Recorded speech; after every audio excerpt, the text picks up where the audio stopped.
100 years into a life after people. The elevated L train in the center of Chicago has been disintegrating for decades. In 1892, the first section of the elevated railroad, the second oldest in America, began moving passengers around by locomotive above parts of the old streetcar loop that surrounded the city center.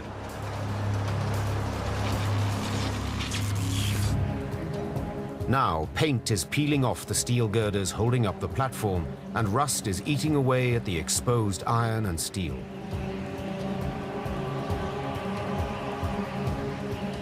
Bolts and rivets erode and crack, causing some of the supporting beams to fracture.